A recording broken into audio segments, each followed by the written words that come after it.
Coming up on this episode of Nintendo Cartridge Society, pop the champagne and or pour one out for the Switch 2 launch year.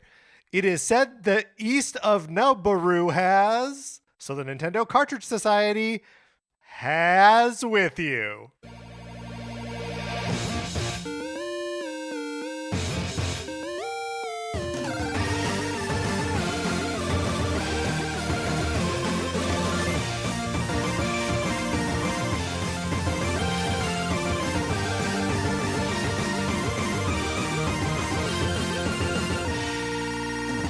Welcome to Nintendo Cartridge Society. My name is Patrick Ellers, and I am joined, as I am always joined, by my co-host, Mark Mitchell. Mark, Happy New Year. Happy New Year. We made it. We did. Against all odds. Against all the odds. The truly touch and go. But we did it. Switch 2 launch year. Mm-hmm. We have a new Nintendo Switch in our system. Next year, or this year. This year. We're in 2026 We're in 2026. Now. We don't have to do a predictions episode where we predict what the Switch 2 is going to be. Whoa! What its name. Whoa! How much it costs. Holy cow. That's the first time in, 4 years? Yeah, something like that. Holy cow. Wow. Yeah, so if you're feeling a little lighter this morning, if you threw out That's the why. sheets, Yeah. felt feeling a little less burdened, that is why. Wow. That's insane, Mark. And, honestly, I predict no new hardware next year. This year. We're not, because we're in 2026. We're in 2026. It's hard to remember because we're recording this in 2025. Right. Man, wow. That's crazy. Are we going to do a predictions episode? Not right now. We're not. No, we're not today predicting we're anything not. right now. We're looking back still, but we will be looking forward possibly in the future. Yeah, we don't know. We can only look to the past now. I'm saving all my predictions for a potential prediction episode, so Right. I don't even want to predict if we're going to do a predictions episode. Right. I'm trying to conserve that energy. You can tell when we've done prediction episodes in the past, certainly. Yes. Because that's the direction we're looking. Yeah, that's right. Before we get to all of that, people should know about patreon.com/Nintendo Cartridge Society, where if you're supporting us at the 8 or 16-bit levels, you get access to our once-a-month episodes of miniseries like NCS at the Movies. Yes, where for many months last year, we were seeing movies with special guests and talking about them. And I don't want to make any predictions, but I think for several months this year, we're going to do the same. We are. I can't remember. We haven't settled on a January movie, right? We have not settled on a January movie. Okay. Yes. So that's why we don't have anything to announce right now, because we haven't settled on one. But you can sign up and listen to great episodes of NCS at the Movies, talking about things like Wake Up Dead Man, a Knives Out mystery. I was about to call it What's Up Dead Man, which that is not what it's called. No, but the acronym would be the same. The acronym would be the same. And so I like that. The Running Man, The Naked Gun, Superman, Fantastic Four First Steps. Tron Ares. And, of course, One Battle After Another. Yes, Right. of course. Plus other mini-series that we've done in the past, like 3 seasons of NCS Arcade, where we played video games that neither of us had ever beaten before, mostly. NCS Detective Club, NCS Goes Broadway. All of that is available on the Patreon, some of it at the free level, some of it at the 4-bit level, some of it at the 8-bit level, all of it at the 16-bit level. Or 8 and 16-bit level. All of it also at the 8-bit level, yes. Yeah. We appreciate you if you're supporting us at the 16-bit level. That's more of a kindness on your part than anything that's else. True. Anyways, go over there, check it out. Lots of great stuff. And also, another thing that you could check out if you were so inclined is the Discord. People are chatting about Nintendo stuff basically all the time. Don't head on over somewhere. Email us, Nintendo Cartridge Society at gmail.com, and I'll send you an invitation. You can get on in there. Mark, are you ready to sort of review the year and give out some wows and whiffs? Yeah, let's do it. Here we go.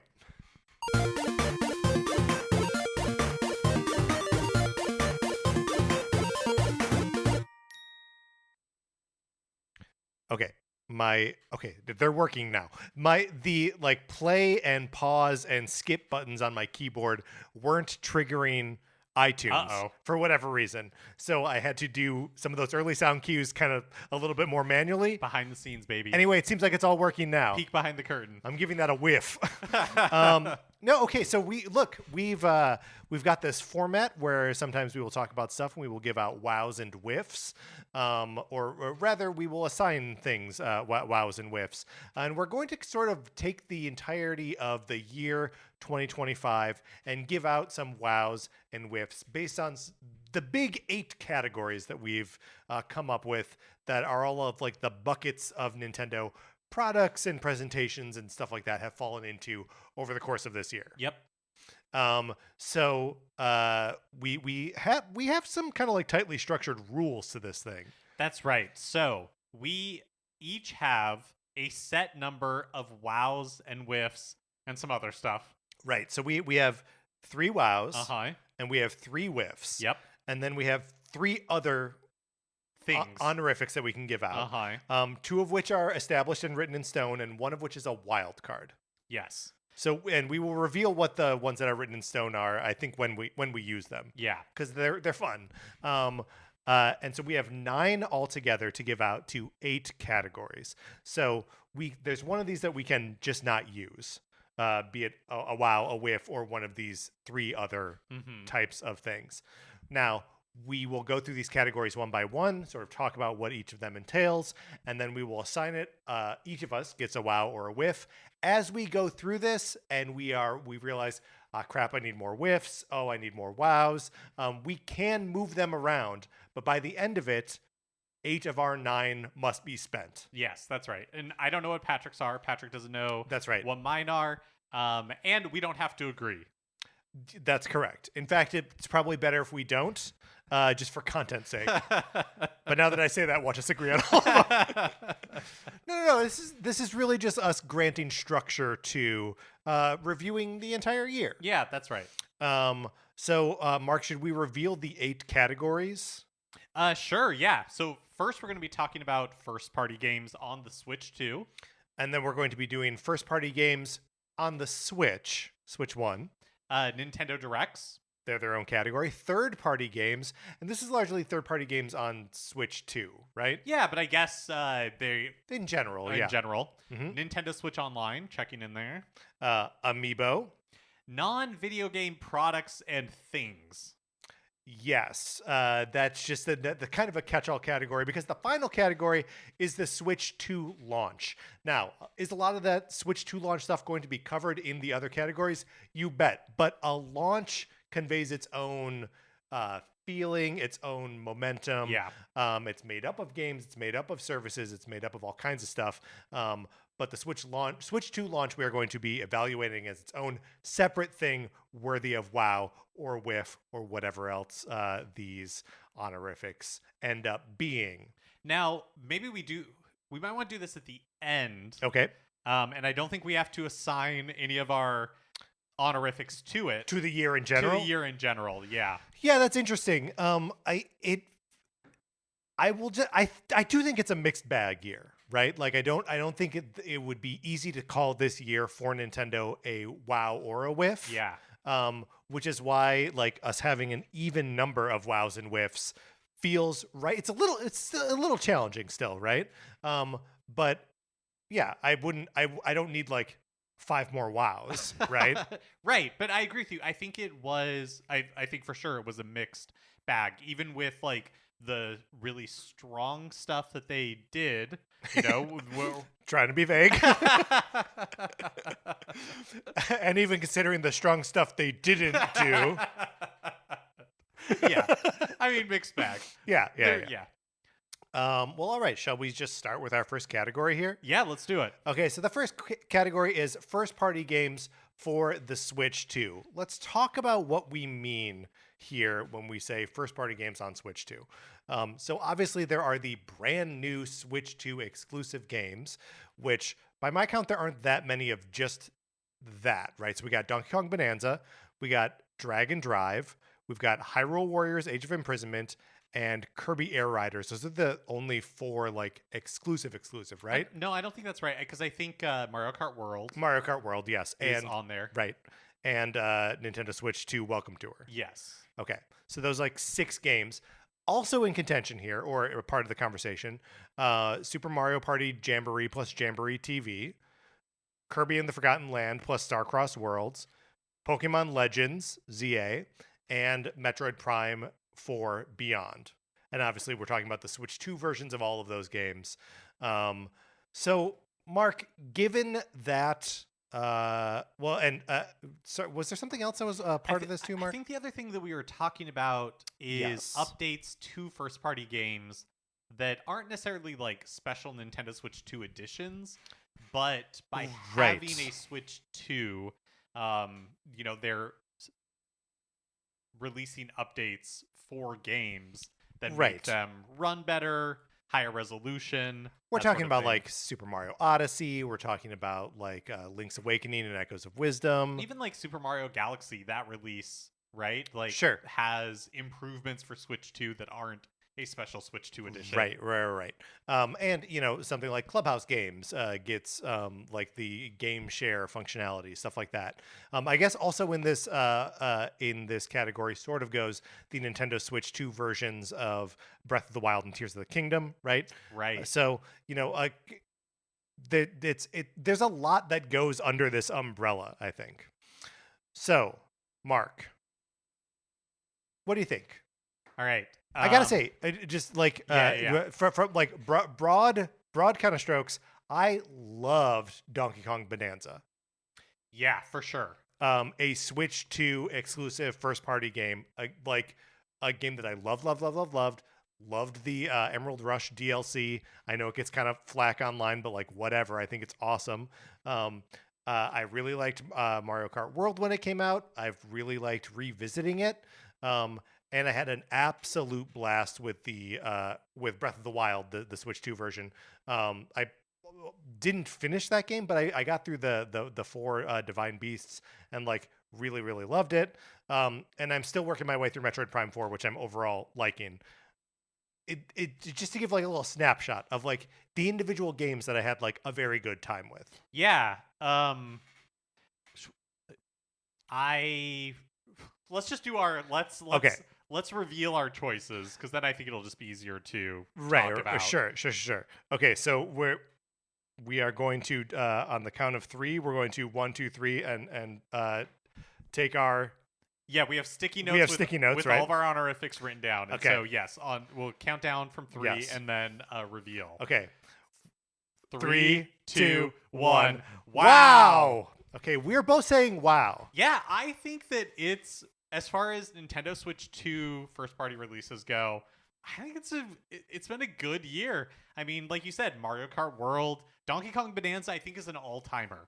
Yes, I will at 100% agree with Like, that game is great and makes me hopeful for that we'll get consistent entries Yes. in like a Bonanza style franchise. Yeah, I mean, it's either that or yes, I am hopeful of that, but it's also like Nintendo has this in them still, right? Like we've talked about this before. Every now and then Nintendo has the capacity to just release one of the great games like that enter the canon as like potential greatest games of all time. And you don't need to necessarily be reminded of that all the time. Like Tears of the Kingdom only came out a couple years ago. But like this absolutely fits that brief, and you're like, oh yeah, Nintendo can still do it, and are actively doing it right now. I do think there's like this is sort of the quintessential like mixed bag that I'm impressed by, because like I bounced off Pokemon Legends pretty fast. I didn't even pick up Hyrule Warriors. Kirby Air Riders I think is a lot of fun, but like not totally the type of game that I want to play a bunch of. And then like I think Mario Party Jamboree is like a straight up miss, and I was kind of bored by the extra content in Kirby and the Forgotten Land. If those games were brand new to me, would I feel differently? Maybe. Like, this is the most, or one of the more conflicted wows on my list. So I think it's a strong lineup. Yeah. Especially compared to other launch lineups that aren't the Switch. Because the Switch's first year was just cuckoo bananas. Yeah, totally. You know, you started the year with Breath of the Wild, you ended the year with Odyssey, you had a bunch of other games in between, Splatoon 2, Mario Kart 8 Deluxe, games that ARMS, Xenoblade Chronicles 2. Yeah. and a lot of those just sold endlessly through the Switch's entire life, right? Like so many of the things that define the Switch happened in that first year, and then they just It's true. continued It's to true. you know, like be the momentum for that system. And the Switch 2 is not that. And so I think, you know, Mario Kart World going to sell continuously through the life of the Switch 2. And Donkey Kong genuinely Bonanza. a great game. Yeah. And Donkey Kong Bonanza, like we said, you know, like a really great game. But it just doesn't have the same impact at like the other releases, which I think are solid.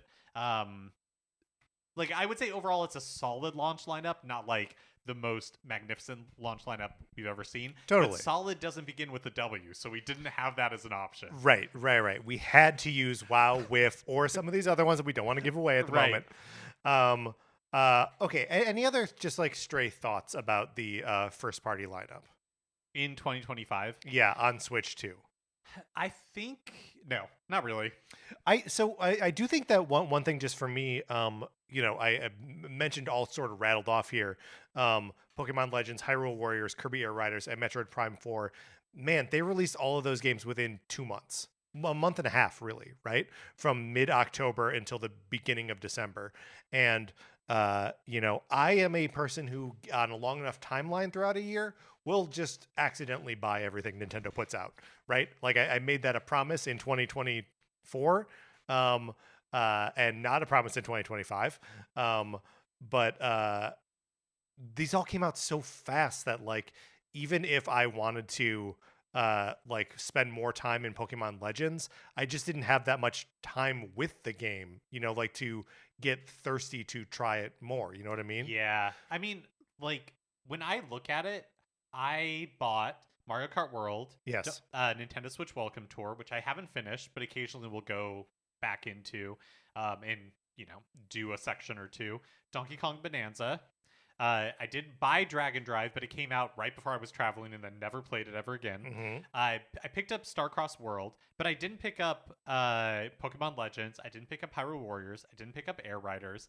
And Metroid Prime 4, I did pick up. So there was kind of like a stretch there after August where I wasn't picking up anything new on the Switch 2. Right. So that's where I feel like for me, it's a solid launch period, but there were just a number of releases that didn't interest me. And so it's like, yes, I give credit to the fact that they exist, but it didn't personally impact my like your impression of it. gaming habits.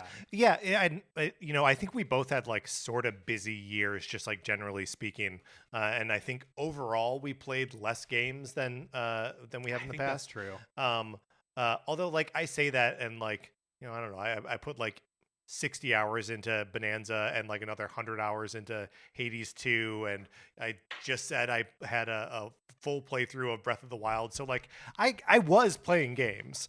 It's just like for whatever reason it doesn't feel quite the same as how we were playing games in previous years. I also think it doesn't help, and maybe this brings us into our next section. I think it doesn't help that I felt like I was like scrambling for things to play until the Switch 2 launched. And so That's true. The beginning of the yes. year, you know, before the Switch 2 was revealed, before the Switch 2 was released, it felt like a slim, you know, Nintendo offering. And that's because it was. There were not very many Switch 1 releases from Nintendo this year. Yeah, I mean, I don't know. The beginning of the year is so hard to not to get like serious and like heavy on a podcast about like what did Nintendo have a good year, you know, but like the beginning of the years with like the fires and like the inauguration, all this stuff where it's just and then like, you know, all the ice stuff where it's just like, oh yeah, the beginning of the year sucked. Right.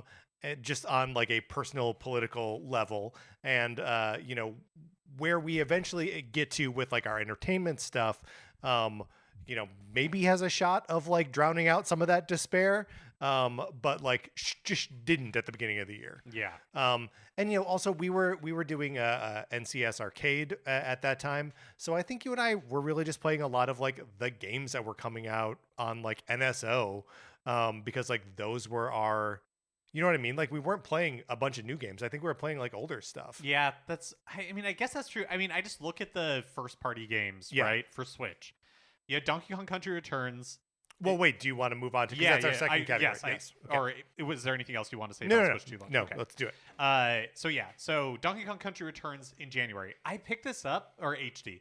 I picked this up and played a little bit of it, and I didn't like it. I was not having fun. I did not think it was very. Right. I don't think it has aged very well. I was really surprised. What's so funny is like we both have experiences like this, right? Where we get the brand new Nintendo game and we're like, oh yeah, I don't know, why did I do this? And usually for me, it's a Xenoblade Chronicles game, which one of them came out this year, and I did not buy it. Good for you. And good for you. Also, the Muso games, and then one of those came out this year, and I didn't buy it. Right. So I feel like I'm cured. And Mark, you have my disease now. Yeah, that's right. That's right. Although I didn't buy Xenoblade Chronicles X either. That's true. But so Xenoblade Chronicles comes out at the end of March, right? March 20th. That's the only two Switch 2 or Switch 1 games that come out before the launch of the Switch 2 this year. Crazy. A full 6 months, 2 games come out, and they're both like HD versions of games from not that long ago. Yeah. Also coming out on Switch 1 from the first party this year, Super Mario Galaxy 1 and 2, another like repackaging of older games. Very cool to see Galaxy 2. Pokemon Legends ZA and Metroid Prime 4. That's it. 5 games. Wow, were there really 7 months between Switch 1 releases where it was Xenoblade Chronicles X in March and it wasn't until October? Yeah, I mean, yeah. That's crazy. It's such a long time. But, they launched a console in the meantime. I know they launched yes, 100%. They launched a console, but you have like 150 million or whatever. I know. Switches just sitting out there. Yeah, interesting. And like further interesting that like, 3 of these releases are re-releases. But one of them being the Mario Galaxy 1 and 2 package, which is the second ever $70 Switch 1 game. The other being Tears of the Kingdom. Yeah. Right? And it's just like, what justifies that expense on a Switch 1 game? Switch 2 games have just settled into like, sorry, the base price for these things is $70. Mario Kart 8 for or Mario Kart World is 80 for whatever reason. But just like a curious little like, oh, I guess this one is just a little bit more expensive. Yeah, and I don't know if it's like a Mario premium, if it is a bundled we have to game. Get our numbers for the year I don't know. Premium. I don't know either. They did sell them separately. I think if you bought them separately, they're $40 each, right? The Galaxy games. I can't remember because I embarrassingly just bought them both. Yeah. So I just bought the package. Yeah, me too. We saved $10, maybe. Maybe, we're not sure. We don't actually know. This is okay. Yeah, let's reveal. Yeah, okay, let's reveal. 3, 2, 1, Whiff. We both went Whiff on this. It's a whiff, but it's kind of like a. I get it. It's an unimportant whiff, right? Like it's I don't know. Okay, go ahead. I don't know because I understand why they needed to focus all of their energy on the Switch 2 launch. Mm-hmm. And that came out of the gate really hot. And so, I think in that way it was a success. And with all of like the price increases and on like the Switch 1 hardware and all this stuff like that, like it's clear that, they understand how important the Switch 2 is to their future. And so because they need to move on. The Switch 2 was something where they specifically did not raise prices. Right. They did on accessories and on like original Switch hardware went up in price. Switch 2 stayed exactly where it was from the second they announced it. Because they need to sell as many of those things as possible you know, to like move people from the Switch to the Switch 2 over. But I wonder, given, like how, I don't know. I just wonder if with so many Switches out there Right. that they may. I think it's a damned if they do, damned if they don't situation, really, because I wonder Totally. if nobody can predict the future. This is certainly not a predictions episode. No. But if the floor falls out, everybody saw the headlines about November video game console sales in the U.S. Right. And they were the worst they've been in like 20 years or something like that, maybe even longer. Like they were abysmal compared to what they normally are in November, and nobody's really sure why. But and we don't know what December looked like, but the speculation is that it's like, oops, are these things just too expensive? People are not interested in spending this much money on video game consoles right now. Sure.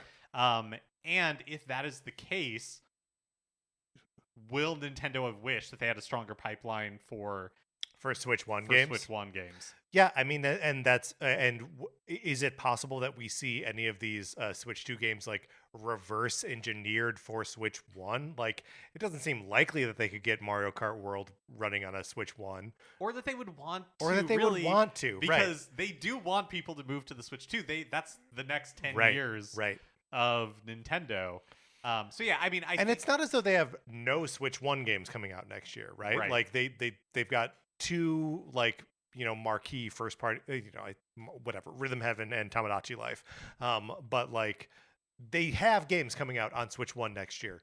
Are those the type of games that are going to like permeate the huge install base of the Switch 1 or not? And they feel to me like not. But I guess we'll see. Yeah. I'm very curious to get a handle on how well Metroid Prime 4 sells because it is on both systems.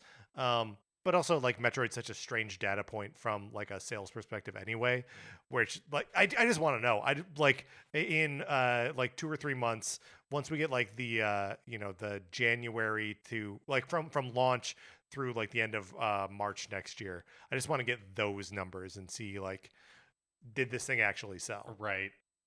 Yeah, so I would say Switch 1 first party games is a whiff, but I get it. And I don't really know that they could have done anything different.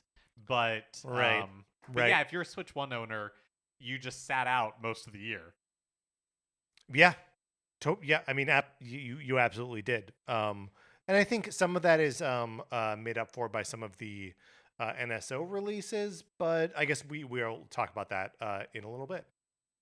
All right, our next category here is Nintendo Directs. So just in general, what Nintendo, very communicative this year, right? I feel like there were directs, like early in the year, not so much, but around the time that the Switch 2 Direct, like the thing that really blows it all out in April, kind of from then to the end of the year, there was always something like on the horizon, like some sort of direct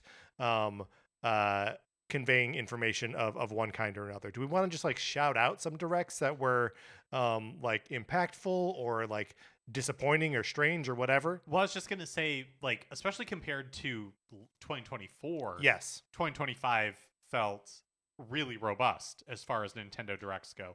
Like back to and once the Switch 2 Direct happened in early April, kind of like back to normal in some ways. It's like normal plus. Mm-hmm. We got a lot of the regular directs and showcases. Plus, we got some bonus Kirby directs and some bonus. You know what I mean? Like the Kirby directs are one of the more like the stranger things where it's like they were putting out those directs hosted by Masahiro Sakurai, who developed or directed the game and who had directed Super Smash Bros. Ultimate and hosted all of those directs.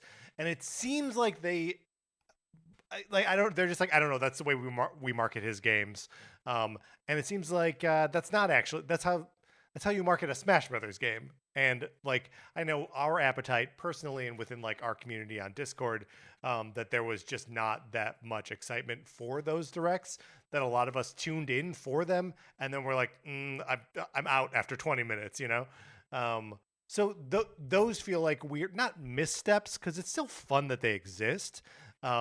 But yeah, just overall strange. Also, we got some, I would also say, stranger directs in like a Mario Kart World Direct and a Donkey Kong Bonanza Direct, where they were more like extended trailers than they were like Yeah. directs. Yeah, well, and like that Mario Kart World specific direct was so strange because we had been plugged in to like all of the all like the pre-release coverage, right, where they were Nintendo was like sending people to, not actually sending, but there was all of this like preview coverage of people trying out Switch 2's hands-on experiences, and so basically everything, we got so much information about Mario Kart World from those impressions that were then being reiterated in the direct, and you and I were both like, yeah, we just got this information. But if you weren't a plugged in like hyper fan like the two of us, I'm sure the direct was informative. Yeah. Yeah, totally. Also, I just want to point out that how fortunate I was, because if you'll remember, Yes. that on the day of the Switch 2 Direct, I went to the emergency room Yes. with the kidney stone. Right. And it happened like literally 20 minutes after the Switch 2 Direct ended. I was like, I was telling my husband, I think I've got to go to the emergency room.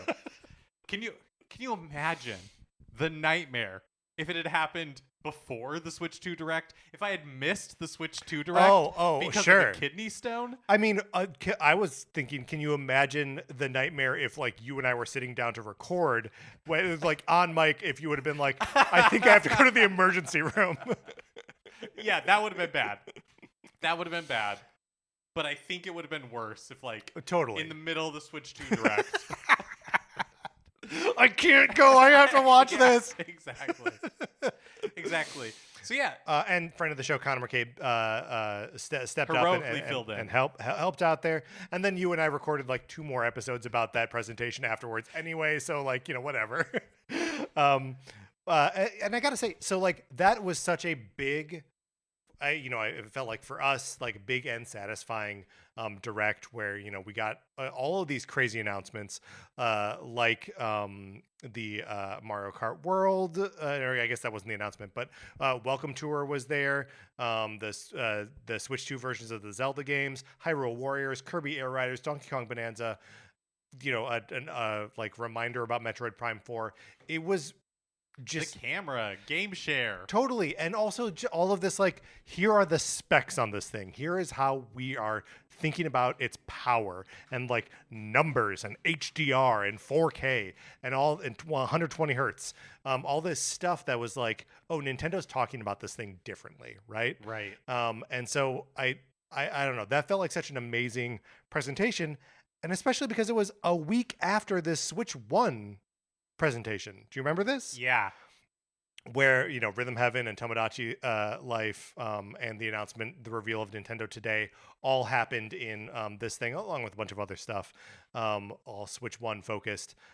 Feeling kind of crazy that they gave us that much information over the course of a week and a half. Especially because, again, 2024 was so quiet. Yes. And really, I feel like once, like, everybody, including Nintendo, was waiting to be able to reveal the Switch 2. Yes. Because once that happened, the news has kind of been relentless. Like we've talked about it before in years past, even before 2024, around the holidays, stuff got quiet. Like we were scrambling for things to talk about on a news episode. Right. And that was not a problem this year. Like even over the break, even when we were taking time off, we could have done news episodes because things were still happening. Things were still happening. It's just kind of been crazy with how much like pent up energy it has felt like Nintendo has had, and then they've spent the rest of the year unspooling it. Well, and again, a lot of that is, the 4 or 5 big releases, big in quotes, all in the last like 2 months of the year, 2.5 months,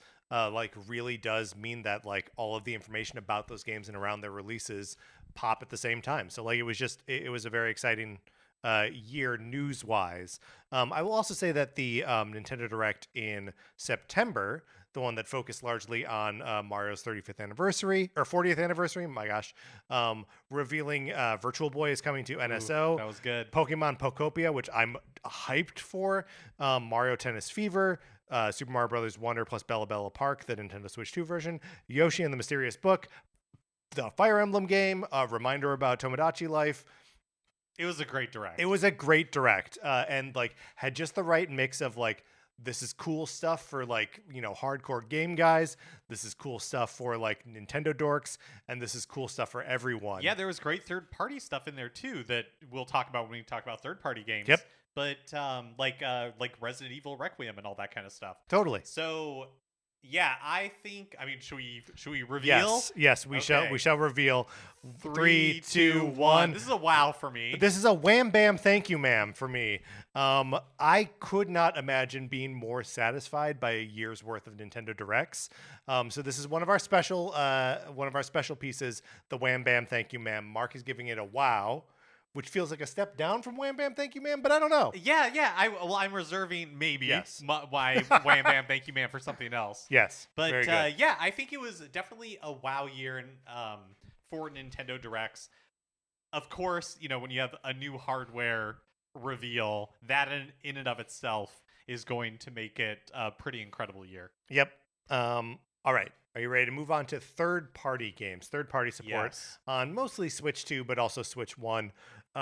So seemingly a lot of games.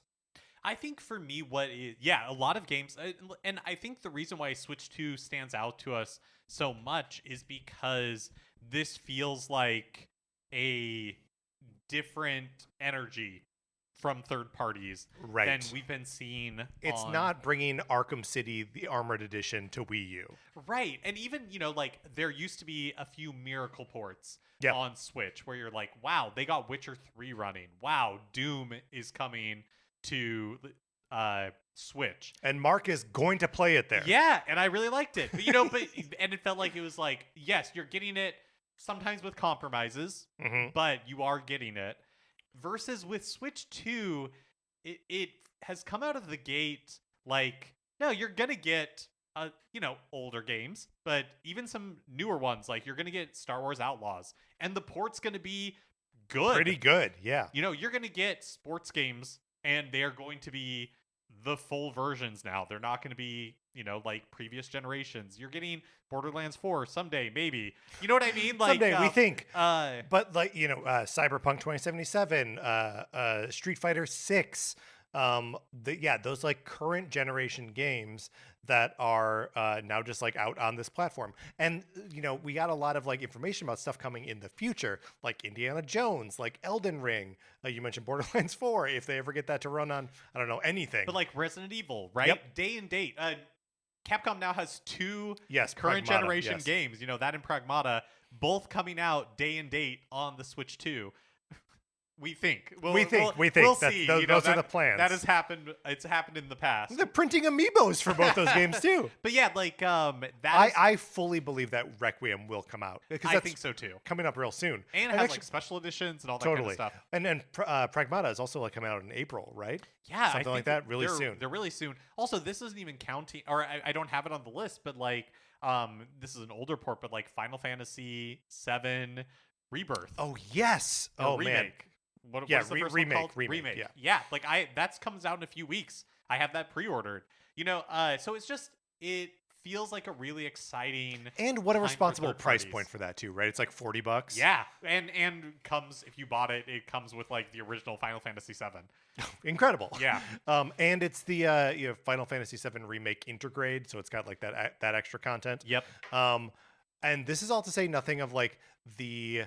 So Square Enix cool support on Switch 2 this year for their sort of like kind of, I don't know, what's the second rung of stuff that Square Enix does. I'm talking about like Dragon Quest 1+2 HD2D remake. I'm talking about Final Fantasy Tactics: The Evil East Chronicles. I'm talking about Octopath Traveler 0. They're like big but not at that like AAA level. Yeah. That are all like really impressive things. And then the like pair of indie giants that are Hollow Knight, Silksong, and Hades 2, also out on Switch 2. Hades 2, a Switch and Switch 2 exclusive on console. Crazy. Yeah. A game that, again, as previously stated, I put like 100 hours into this year. So a pretty impressive lineup there. Yeah, and I hope that it is being rewarded. Like, I hope that they're seeing the returns that they like are looking for, because it'd be really great to see more support like that. And maybe with Xbox being a non-factor as far as third-party sales go. Yeah. Now, like, I'm sorry, I was just laughing because you said fart. As Yeah, far let's- as it is let's all part. take a moment. Let's just like take a moment, like Mark said, fart. So derail the conversation. Microsoft is not a fart of this anymore. Yeah, Microsoft has no fart in it, and so and that might be part of the reason why now companies are taking the Switch 2 more seriously. It's like we need to sell our games somewhere, Yeah. and it's not like it doesn't seem like PlayStation 5 sales have taken over Right, they haven't the customer. cannibalized Yeah, all they of that, haven't yeah. cannibalized the Xbox player base. I'm sure PC is growing, but it doesn't seem like that has exploded. And so it may just be the practical reality that third parties need to sell their games somewhere, and now they have to take Switch seriously. But it seems like the Switch 2 is a place that they can do that reasonably. Well, and also like it's funny we're saying like the third parties need to blah blah blah blah, but that Patapon like remake remaster whatever, that's a Sony game, Right. And Indiana Jones is one that we mentioned. That's a Microsoft game. Yeah. And so the fact that both of those are either came out or are coming out on Switch 2 means that there is like a sea change in like the kind of third party support that is coming to Switch and in particular Switch 2. Yes. All right, are you ready to give this a wow or a whiff or something else? Yep, let's do it. 3, 2, 1, wow. Wham, bam, thank you, man. Okay, Mark gives his wham, bam, thank you, man. I'm curious, what third-party games did you buy this year on Switch? I bought Cyberpunk. Yep, as did I. I Played Cyberpunk for like 2 hours, and I was like, I don't want to live in a futuristic nightmare hellscape of a city. I feel like that's where I am right now. and I've never turned it on. I did not. I think that might be it. Honestly, I did buy Dragon Quest. No, I didn't. No. I played Dragon Quest 3. Right? Yeah, but no, I didn't. In fact, after playing a little bit of 3, I was like, I don't think I need this in my life. But I think that's it, honestly. But I have. I'm going to buy Final Fantasy VII. Mm-hmm. In fact, I have that pre-ordered. I'm going to buy Resident Evil Requiem and 7 and 8. I'm going to buy Pragmata. Mm-hmm. And I'm excited for the future. That's why I gave it my wham bam thank you ma'am. Is just because it feels different this time. Sure. It feels like third-party support. You're seeing a sea different. change. Yes. We didn't even mention like Assassin's Creed Shadows. another like current generation game that was released on Switch 2. So yeah, it just feels different this time, and I'm hoping that continues to be true. Very good. And I know I used sea change twice in that conversation, and I apologize. I said fart like 5 times. You're fine. All right, shall we move on to the next category, which is Nintendo Switch Online? Yes. So this is sort of all-encompassing. We are talking about the various games that came to the Classics libraries, both for the regular. There are now, even though they don't sell it this way, there are 3 pillars of these Classics libraries, right? There's the regular old NSO, there's NSO plus expansion pack, and there's NSO plus expansion pack for Switch 2. Yeah, if you're a Switch 2 owner, you get some bonus stuff like those Tears of the Kingdom and Breath of the Wild. Oh, yes, that, but also just like GameCube games. Oh yeah, and GameCube. Yeah. And I guess this is maybe less impactful, but like games that require mouse support, like Mario Paint or Mario and Wario. Right. Yeah, there's an invisible third pillar here that they are not charging a different rate for or calling something different, but it's there. And yes, that's right. Also, part of this, so you have like the libraries, but then in addition to that, you also have the things that like,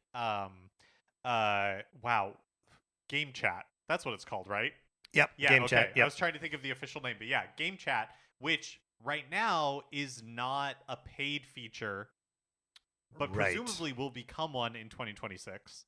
Yes, as as part of the NSO subscription. Yeah. And then just sort of like the ongoing, just like the ease of use for the kind of everything, the cloud saves, the ability to play on the kind of the table stakes stuff, the ability to play online, the cloud stakes. I guess you also now have like Nintendo Music that's included in that. Yeah, totally. And then also this year they did another like Nintendo Switch Online game trial where Oh yeah. or not game trial. No, what was it? The game test, the online Yeah, play test. online play test. Yeah. Yes, because game trials are also a Nintendo Switch Online subscription thing where you can download games, specific games for like a select period of time and play Right. them. But Also, yeah, the game test, play test, play Oh, man. test. We'll get there. Fart. It remains also the financially easiest decision to make in like subscription gaming, where the regular level of NSO, which gives you the Game Boy, the NES, and the Super NES, is $20 a year. That's crazy. Which is less than a month of Xbox, whatever it's called. Live. No, it's not called Live. It's Xbox. Oh, Game Pass. Game Pass. There we go. Yeah. And then $50 for the year for the higher tier, which includes you mentioned the Switch 2 versions of Breath of the Wild, Tears of the Kingdom, also GameCube, also Nintendo 64, also Game Boy Advance, also Sega Genesis. Plus the you also have the Happy Home Paradise expansion on Animal Crossing, Octo expansion on Splatoon 2 also come for free. The Octo expansion on Splatoon 2 is starting to sound like a Stone Age kind of benefit, right? Where it's like, you can carve things into rock now for free. Why would I want to do that? Yeah. But it's still, it's still there. It's still a benefit, and it is still there. Part of what was exciting about NSO and like the classics that were added to the library this year are that a bunch of GameCube games were in there, right? Yes, theoretically, that was really exciting. It's true. I'm a lot more excited about the other stuff. Well, when we did our Mario Paint's on this thing. well, when we did our nominations for Cardies, Yes. right? Like for best Switch 2 feature, we forgot about it was the GameCube library because when it first launched in June, I played a little bit of Wind Waker and bounced off it pretty quickly, and then I haven't picked up any of the other games, and I think Well, you played Wario World a little bit. Oh, I did sample Wario World. That's right. But I don't know. It's just it was I feel like it's going to be this I feel this way with all of the libraries honestly, where I don't touch them that much. Occasionally there's a game, sure. There's a Mario game, I'll be honest, that I want to go in and play. I want to play Mario Brothers 3 or I want to play World or something like that. It's mostly a Mario machine for me. And occasionally a game will be released that I want to sample, but GameCube in general, I don't know. So far, I haven't really been compelled to like spend really a lot latch of time on to. in it. So for me, there are a lot of games that came out on the NSO Classics this year that were like actually genuinely very exciting. Wario Land 4 on GBA, which we played for NCS Arcade. Donkey Kong 94 on Game Boy, which we played for NCS Arcade. Mario's Picross on Game Boy, I played all of that. Like I literally played every single puzzle in that. Fire Emblem: The Sacred Stones on GBA, very cool. Let's see, Mario Paint, which I already mentioned. It is nice we finally got Kid Icarus of Myths and Monsters not that long ago, just a couple of weeks ago. Very recently, Mario and Wario, a cool previously Japanese exclusive game. Luigi's Mansion, cool to see that. Like now the entire trilogy is playable on Switch 2. Battletoads, I was excited about that. Wario World, which I'm still meaning to check out. And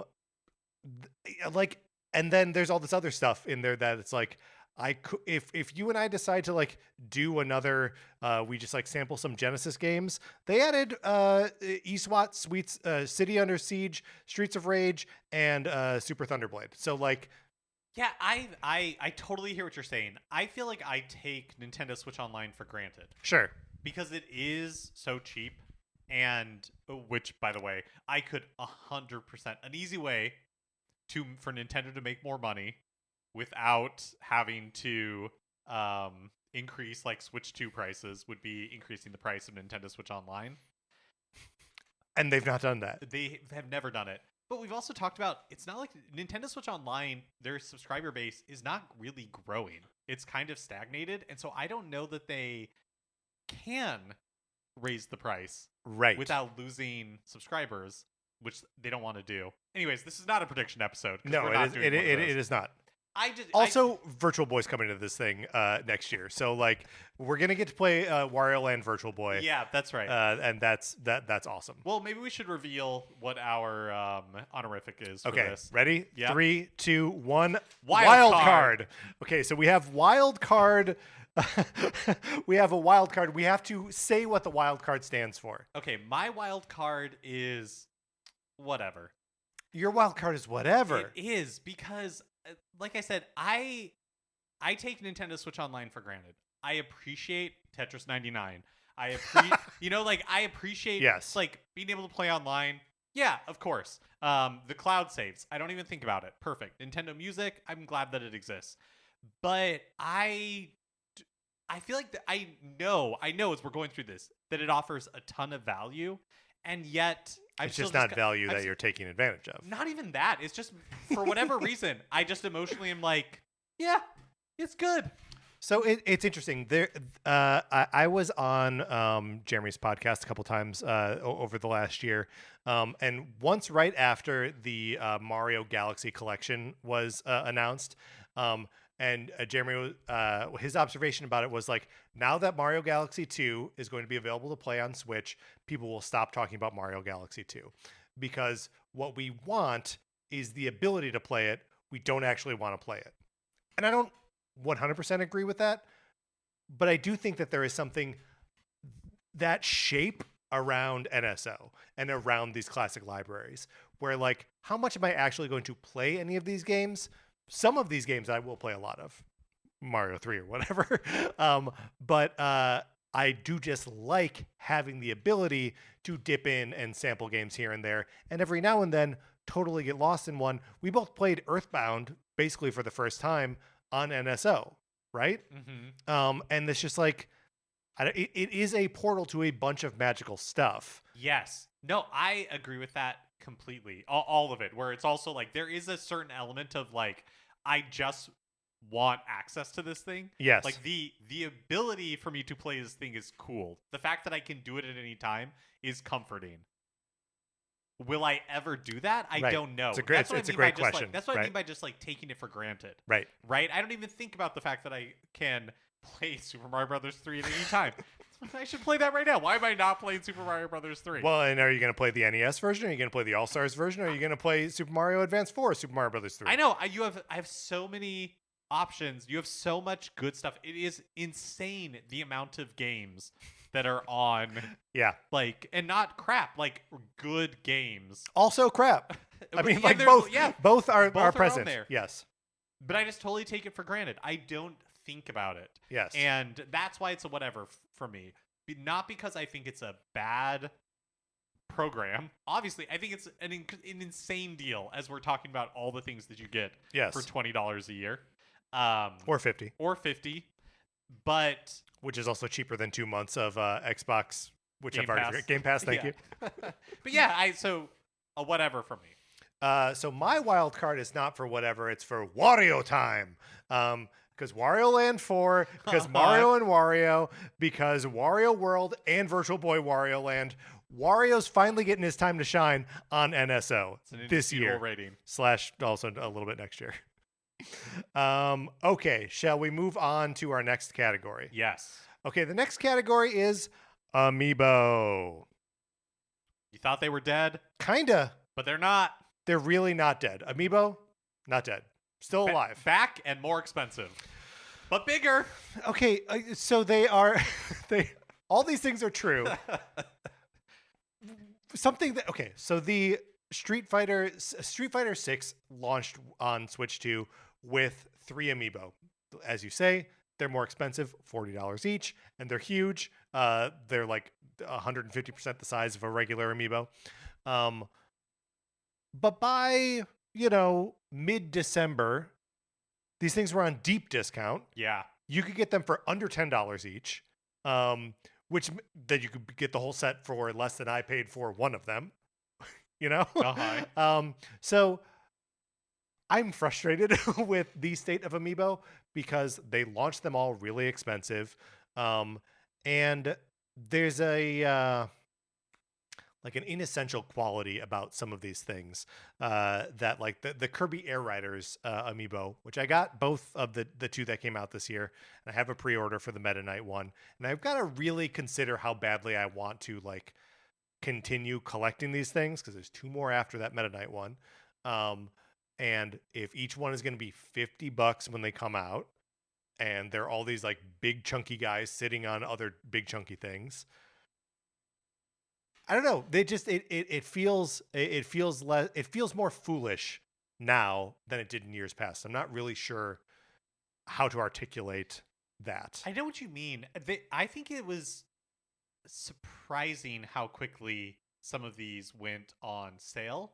Yes. And how like discounted, and how like the DK and Pauline one, it felt like literally weeks after, you know, like a handful of weeks after it was released, that you could buy it at like a discounted price.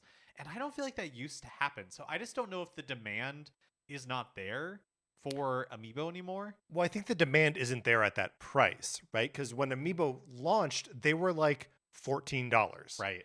Right? $12, $13, $14. And now like the simplest one is $30. Do you I know that they were like designing these and manufacturing them before all the tariff stuff happened. Right. But do you think that like part of the reason they've gotten bigger is because it is like easier to manufacture them at that size? Like the painting, like all that stuff is easier, and like the cost differentiation of manufacturing a tiny one versus a big one is not that different, and so they're like, well, let's just make them bigger because it's easier that justifies to do the like the expense or detail something. work or something. I don't know. Yeah, I really don't. I mean, that's as good a theory as any. But like, I mean, the other thing that makes them feel less essential are like the ones that Nintendo put out on Switch 2 launch day were the Tears of the Kingdom sages, Yunobo, Riju, Sidon, and Tulin, characters that I can name because I have them written out on the sheet in front of me. But like, they're the less good versions of the champions from Breath of the Wild, which themselves are sort of obscure amiibo. Right. And where's the Minoru Construct amiibo? Right.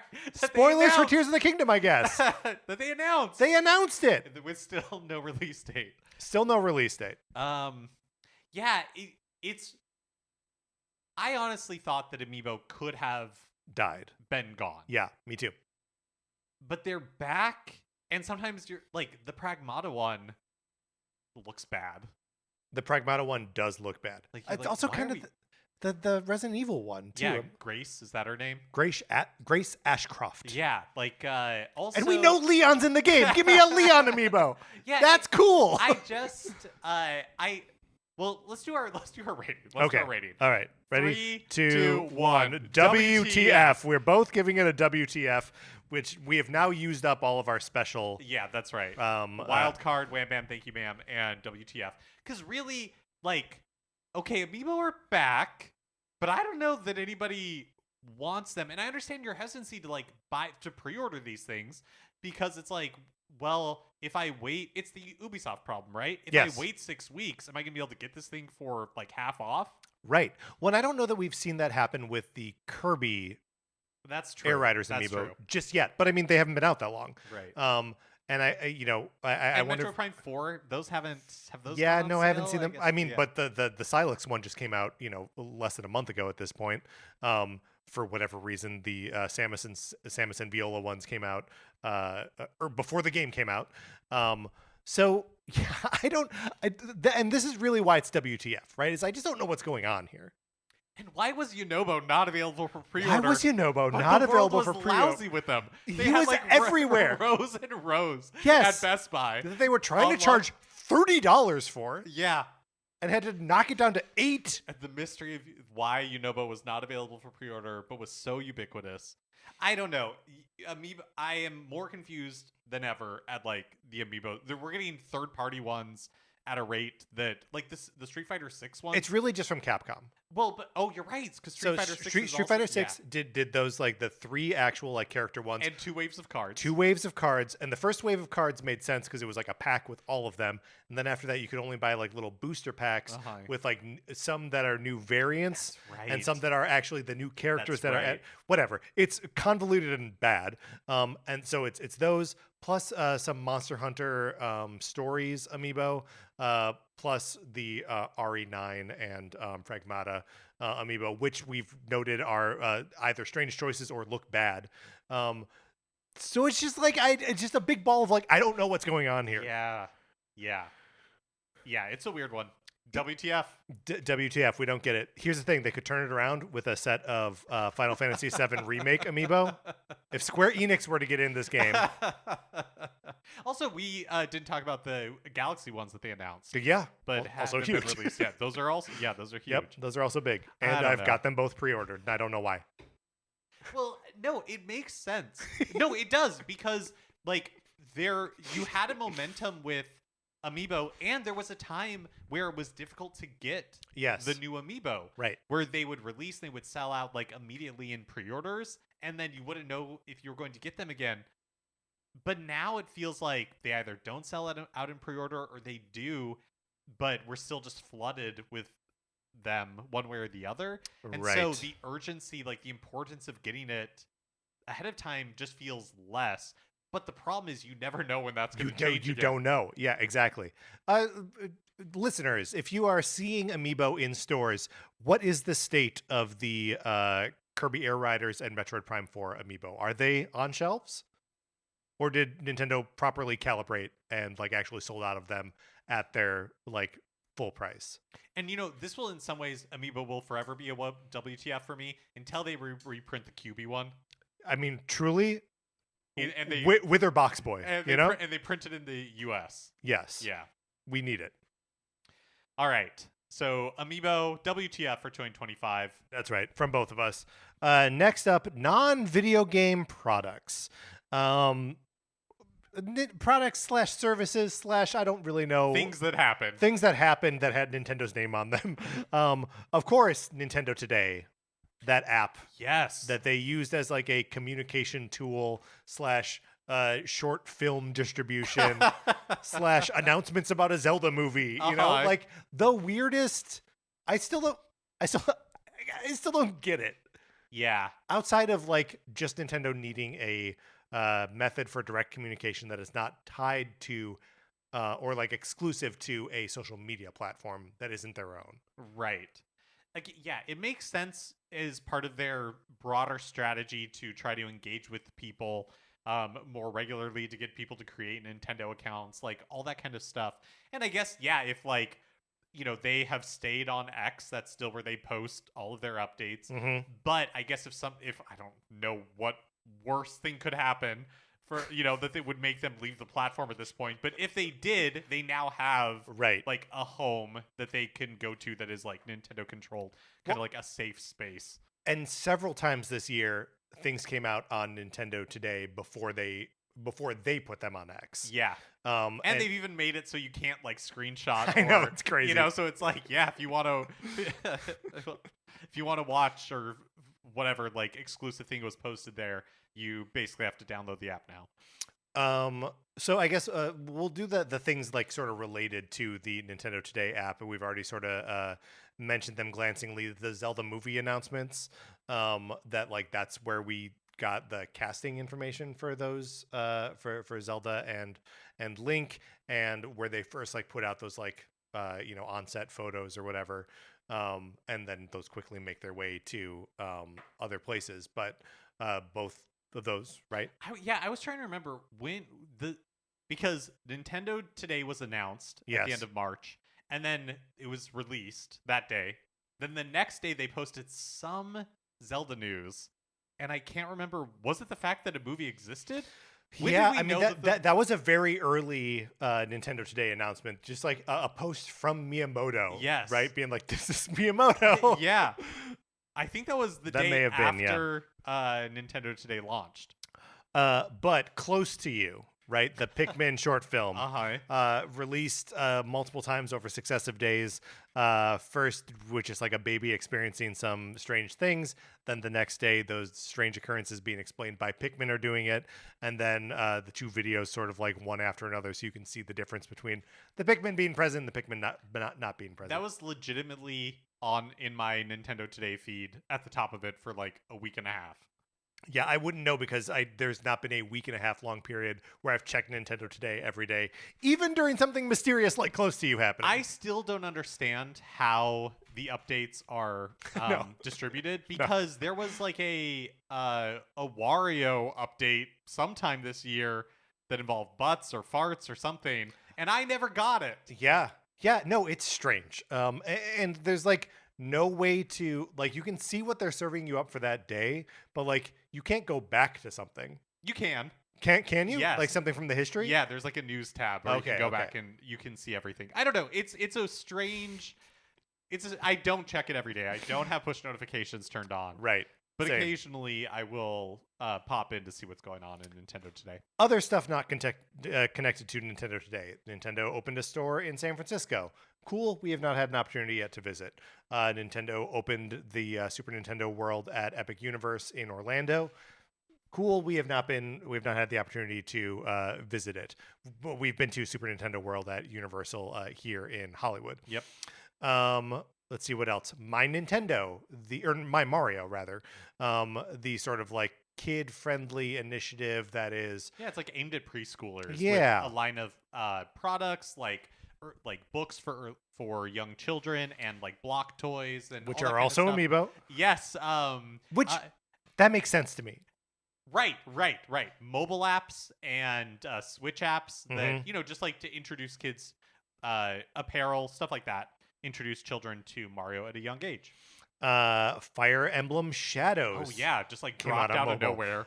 And it's a weird like it's almost like a Fire Emblem meets like werewolf, right? Yeah, widely derided. Yeah, not a ton of fun. It's on my phone though. What else? Mario got a balloon in the Macy's Thanksgiving Day Parade, of course. Doug Bowser retires. In fact, as at the point of this release, it'll be his first day not being president of Nintendo of America. Price increases. Boy, howdy. On accessories, on Switch 1 hardware.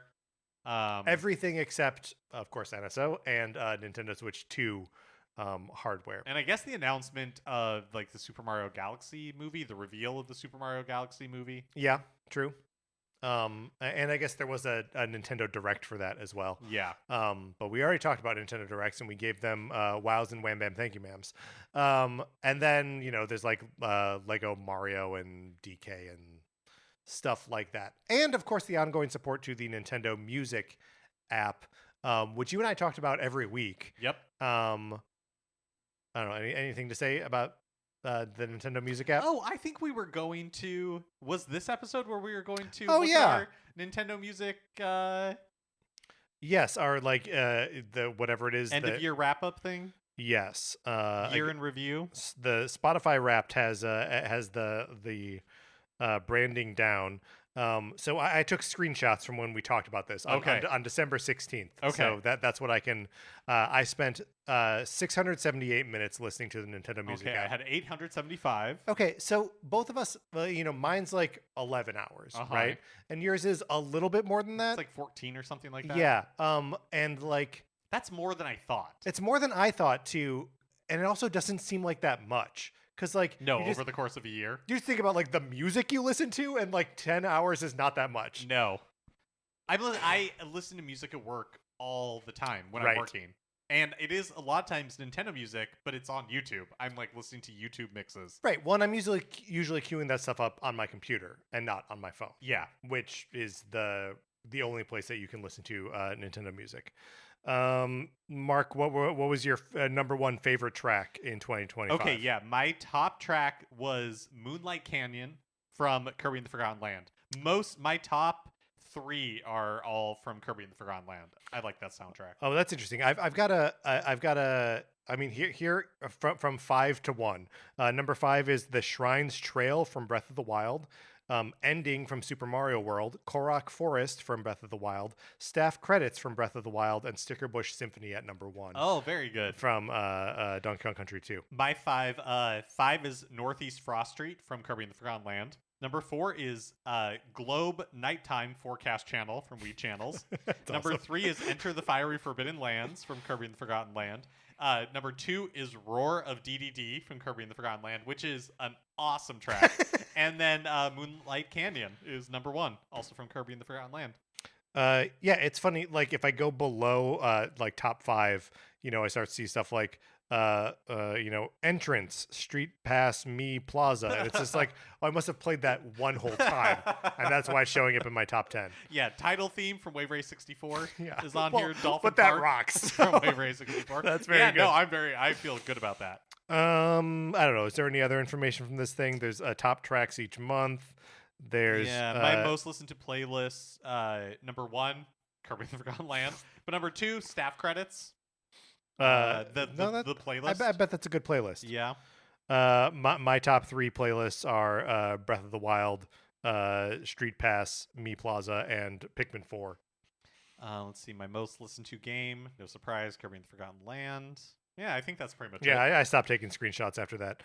The next thing after that is a picture of the mirrors we put up in the master bathroom. in my Very house. nice. Very nice. A true year in review. Yeah, truly. All right, let's give it a. Oh yeah. Let's 3, 2, 2, 1. Whiff. Whiff. We're both going whiff. But my expectations are pretty low for this. Not every year is going to have an Alarmo. I mean, what a great point. And like if next year we include the Virtual Boy like physical hardware as part of that, like maybe it can get its way to WoW status. I will say that in the US, the Nintendo store, like the My Nintendo store, yes, is getting more and more like this good is product. true. This is a great point. Like real product, like the kind of stuff that you would see at the Nintendo store in San Francisco. In seemingly like it sells fast. Like they had a cool that is available in the stores, like Christmas Nintendo cardigan type thing. Oh, nice. And it's sold out. Yeah. But they did stock it for a while. So yeah. that is a huge improvement over the type of like just kind of generic Mario Nintendo stuff pencil that we had cases online before. yeah. So hope to see more of that in 2026. Okay, so as we go into our final category here, the Switch 2 launch, you and I both have one WoW and one Whiff left. So what this gets is going to be a mystery. And we've talked about a lot of these pieces of the Switch 2 launch in other categories, as I said at the beginning of the episode. All of this happens on June 5th. We're talking the hardware itself, including the camera and the Pro Controller, Joy-Con 2, Mario Kart World, Nintendo Switch 2 Welcome Tour, the updates to Breath of the Wild and Tears of the Kingdom, the Amiibo for the Sages, GameCube, both the games, Wind Waker, Soul Calibur 2, F-Zero GX, and GameCube controllers. That's sort of that whole thing. But also Cyberpunk. Yep, Cyberpunk, Street Fighter 6. And to include the experience of like pre-ordering was a little bit of a mess, but like turns out that wasn't that important. That if you did not secure a pre-order, you could just go into most big box retailers for like a week after launch and just pick one up. Yeah, the availability of the Switch 2 is remarkable. I agree. Because they've sold a ton of them. So it's like they really did what they said they were going to do. Which was meet demand. Yeah. Which is, sounds like just like what anyone would want to do when launching a new product is meet demand. But Nintendo's historically bad at that. Oh, yes. Or strategically doesn't do it. And I would say all video game yes console makers, because usually, they're using cutting edge. Right. Like silicon and chips probably and they're making them like so every now and then we have to talk about something we don't really know what it is. Yeah, at least once a week. Yeah.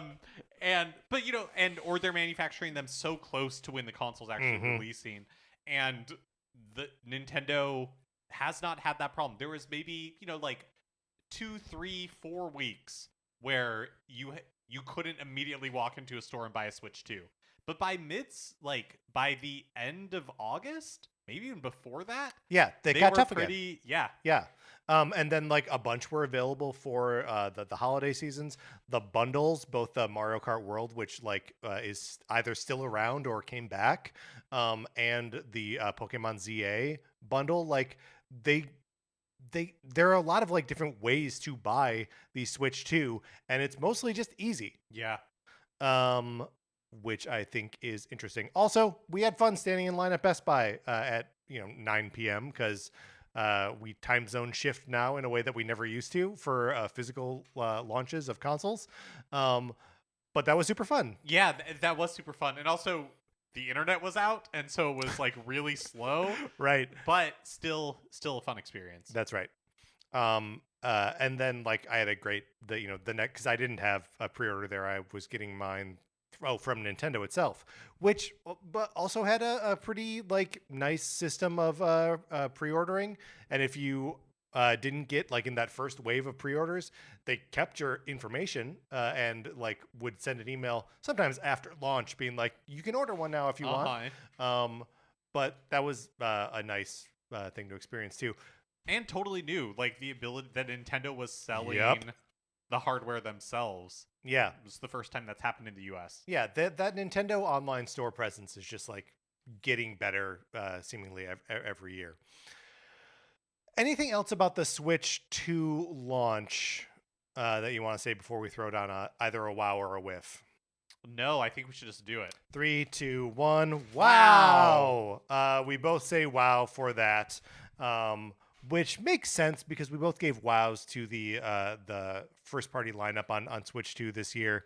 Yeah, and I think we are both generally pretty happy with the hardware itself. Yeah, I do think, one the thing with the Switch 2 is that it's so much like the Switch 1. Yeah. Just all around improved version of it, that it doesn't have the like wow factor of the Switch 1 launch. And I think it'll forever be compared to the Switch 1 launch, and it will forever like pale in comparison. Right. But I think it is so successful at what it set out to do, which is just like the Switch but better. Like the hardware is better, the hardware is nicer. I think the one area where we just have to trust is that the games will follow. Whereas like with the Switch 1, from day one, you had one of the best games of all time. Which is like an impossible, unrecreatable set of circumstances. Yeah. Because it's not just one of the greatest games of all time. It was one of the more anticipated games prior to its release, right? Like a Zelda game gets delayed like a million times, and at one point it was like, could this be the savior of the Wii U? Nope, nothing can save that thing. But instead, it like puts the Switch on the map, and then being able to put out Mario Odyssey by the end of the year.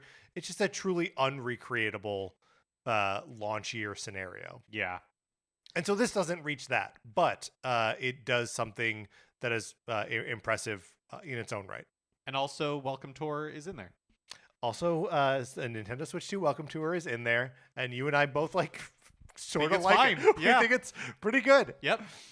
Maybe 6 out of 10. I don't know. I love taking those quizzes. Yeah, the quizzes are fun. In in concentrated amounts of time. Right. Mark, I don't want to do it forever. Right.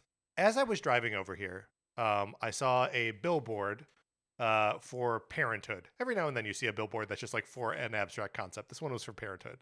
And it was a father talking to his son, and the father was saying to the son, what's one thing you would have liked to change about your day today? And that got me thinking, what's one thing that I would have liked to change about the Nintendo Switch 2 launch year? If we were parents to the Nintendo Switch 2. Yeah, that's right. Yeah. And so I just, is there, and just like on the topic of Switch 2 Welcome Tour, pack it in. I don't mind paying $10 for it. Mm-hmm. How much money did you make off that, Nintendo? Was it worth it to piss off everyone?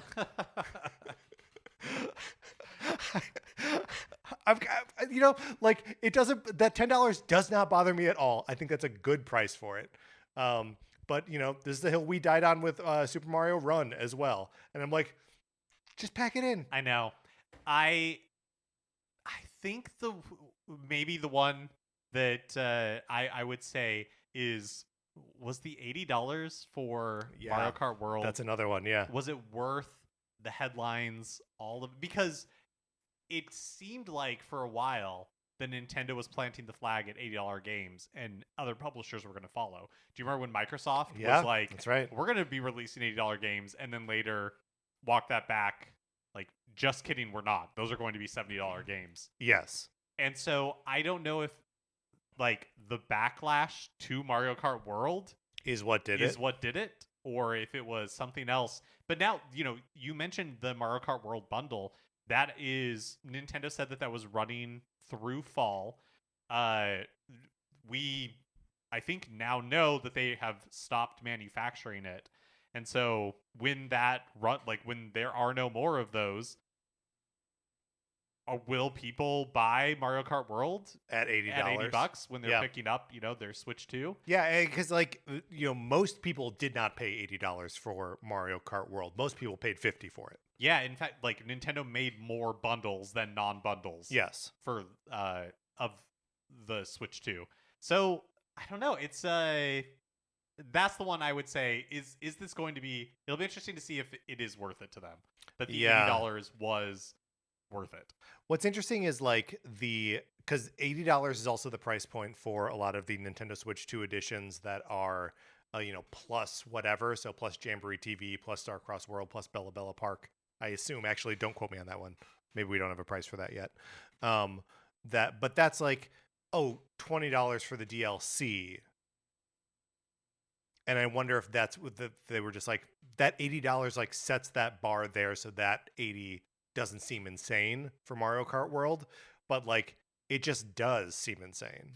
I'm just hoping, because and purely selfishly, because I don't want to live through the discourse, that they don't release paid DLC for Mario Kart World. Yeah, I don't, because man. I just don't. I'm already so tired of those potential conversations. Yeah. But it is I don't know. That's the one where I think pricing around the whole thing. I do think that when the price was first announced, because it wasn't part of the direct, so much of the discussion was like $450, $80, right? Yeah. Is this too much? Is this too much?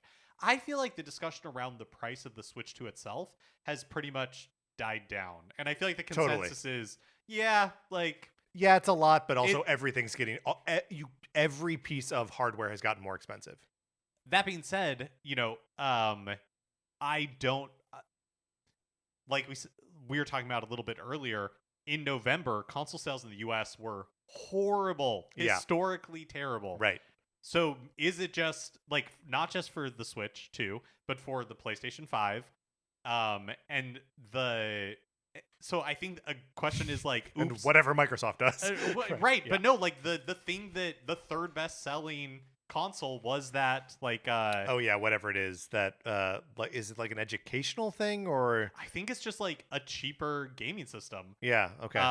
And so what is it called, the Next World or something like that? Yeah, it's something like that. I just wonder if we've reached a point where people don't want to spend this much for video games, because it is such an expensive hobby right now. And that's something that we've talked about in a lot of different dimensions, that that's also part of the problem with movies right now, is that it a ticket to a movie is going to cost you $24 or something.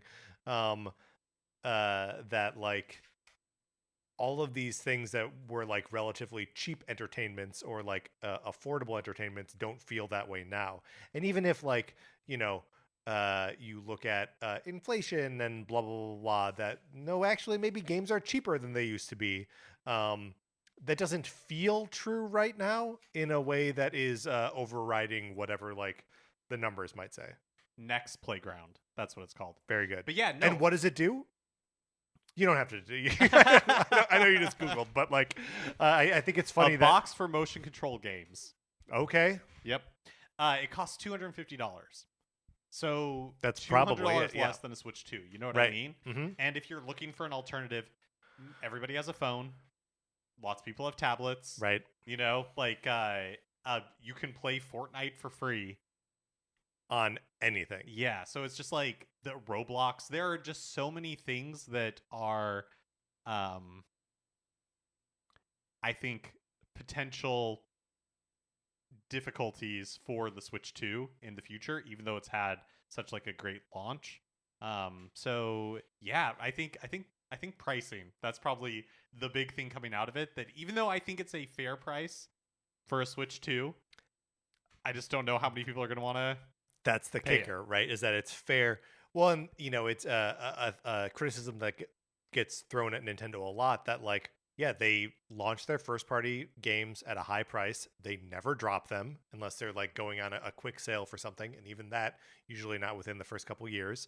And like everyone else will put their games on sale or like drop the price normally to like $40 or whatever after less than a year.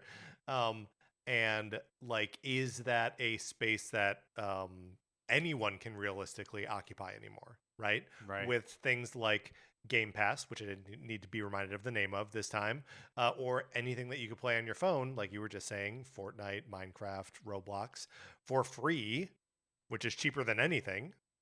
Like, how long can Nintendo keep up the balancing act that they've been doing? Yeah.